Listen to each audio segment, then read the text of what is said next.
Whoa! Hold on just a cotton-pickin' minute. The dumb title might give you the wrong idea, but don't be fooled. This is not your father's Pac-Man. It's not your mother's Pac-Man, your kid brother's Pac-Man, or your bright but mentally unstable cousin's Pac-Man either. Rather than a hasty update of the original with a couple of ill-conceived new features, this is an entirely new animal with a thoroughly modern look and play mechanics that even longtime fans of the series won't see coming. Pac-Man Champ marks the return of an industry legend, Toru Iwatani, who briefly came out of retirement to oversee its development. He was a man who came up with the whole crazy idea in the first place, and his influence on this update is obvious. It's faithful to the first game in all the right ways, yet breaks with tradition by taking stage breaks and intermissions out of the picture completely. These changes to the formula actually make Pac-Man Champ a more old-school experience than the 25-year-old original. So, you might be asking yourself, what other changes can I expect from the game? And I might say to yourself, dig this. The screen's been turned on its side to take advantage of the widescreen display of home television sets, then split into two connected halves. You've got to clear the dots from one side of the screen, then race to the other side for a fruit target that serves up a fresh set of dots. As you munch fruit targets, they increase in value, changing from the classic cherries and strawberries, to characters from other Namco games, to green clovers, blue diamonds, and... They're after me, Lucky Charm! Don't worry, Lucky. Pac-Man's got his own cereal. There's one more wrinkle to the gameplay. The energizers which once reset the monster bonus can be used to keep it going, doubling the maximum points you can get for putting the bite on a monster and opening the doors to outrageous scores. You can keep cashing in as long as you can stretch out the blue time, but don't get too hasty. If you eat an energizer while a monster you just munched makes a beeline for his nest, he won't be vulnerable once he comes back out.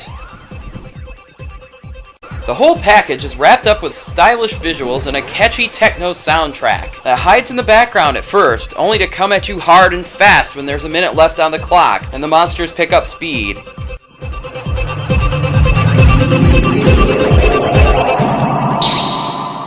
It's not just a crescendo, it's a super crescendo!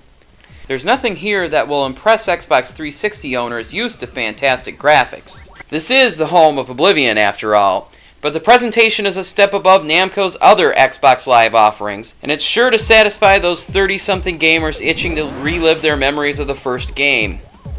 Namco gets bonus points for putting the focus on the characters where it really counts, rather than blinding the player with useless confetti like in that other classic update.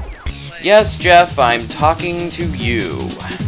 There's just one sticking point in Pac-Man Champ. Sticky control that's not up to par with the arcade original. Pac-Man lets you dart around corners, weave through serpentine paths, and lure the monsters to the energizer that will spell their doom. Pac-Man Champ? Not so much. It's hard to say if the sluggish and halting control stems from the Xbox 360's 3D handicap joypad, or if the fault lies with the game itself. Either way, it'll leave you hopping mad when you stop playing for fun and start playing for high scores, especially when you're locked in a battle of wits with the smartest, most aggressive monsters ever seen in a Pac-Man game. Come on, Inky, you're supposed to be the shy, timid one! Even with these flaws in mind, you get a whole lot of game for your $10. There's a large variety of playstyles, ranging from a grueling 10-minute endurance match that starves you of energizers, to challenge modes that leave you in the dark or morph the maze as you play. There's even a Depeche mode for that truly new wave gaming experience. Alright, no Depeche mode. There's still enough here to justify giving Pac-Man Championship Edition a 7. And you can bump that score up a point once there's finally a worthy arcade stick available for the Xbox 360. Hint, this ain't it. Hey, you can't argue with a recommendation like that.